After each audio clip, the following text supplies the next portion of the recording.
आज कापन्ने गावात समस्त ग्रामस्थ यांच्या वतीने 17 लाख रुपये खर्च करून जो आरो फिल्टर प्लॅन चालू केलेला होता 2020 साली, तो नेमका गावासाठी, लोकांसाठी का फक्त वैयक्तिक टक्केवारीसाठी का स्वतःचं काही हित जोपासण्यासाठी 2020 साली सुरू करण्यात आलेला आरो फिल्टर प्लॅन आज 6वं वर्ष लावून गेलं.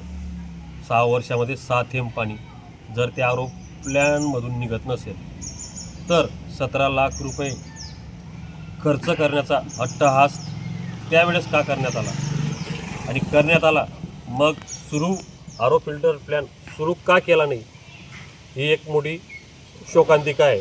दुसरी गोष्ट, मागच्या वर्षी 2025ला कापन्ने ग्रामस्थांच्या वतीने व पाणी संघर्ष समिती यांच्या वतीने आंदोलन करण्यात आलं होतं. तेव्हा सदर हा प्लॅन निदर्शनास आला. सदर जल मिशन अंतर्गत झालेल्या कामामुळे ज्या ठिकाणी आरो प्लॅन होता त्या ठिकाणी जल मिशनच्या वतीने हा प्लॅन तोडून तिथे पाण्याची टाकी उभारली.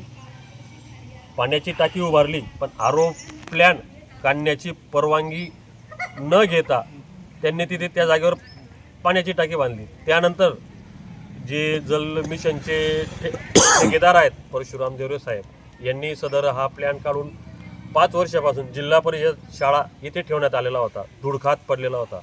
धुडखात पडल्यानंतर मागच्या वर्षी आंदोलनाच्या निदर्शन आल्यानंतर त्यांनी व ग्रामपंचायतीने अशी लेखी स्वरूपात माहिती दिली आणि हे दिलं की आम्ही आंदोलन संपल्यानंतर 1 महिन्यात तुम्हाला पाणी सुरू करून देऊ.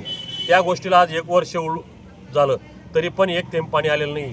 सदर याच्या पुढे आणि आज पण सकाळपासून समस्त ग्रामस्थ गागर नळाला आंदोलनाला बसले. आतापर्यंत कुठल्याही प्रशासकीय अधिकारी किंवा प्रशासक म्हणून काही व्यक्ती असतील कोणीही या ठिकाणी आलेलं नाही. आणि दुसरी गोष्ट, हे आंदोलन चालू आहे. उद्या उठून जर आंदोलन किंवा ग्रामपंचायतीने प्रशासकांनी जर दखल नाही घेतली तर आम्ही उद्या BDO साहेब, कलेक्टर साहेब, CO साहेब यांना निवेदन देऊ. निवेदन दिल्यानंतर त्याची जी पुढची कारवाई सदर आम्ही कापन्ने ग्रामपंचायतीवर 17 लाखाविरुद्ध केस करणार आहोत. ही आमची पुढची दिशा असेल.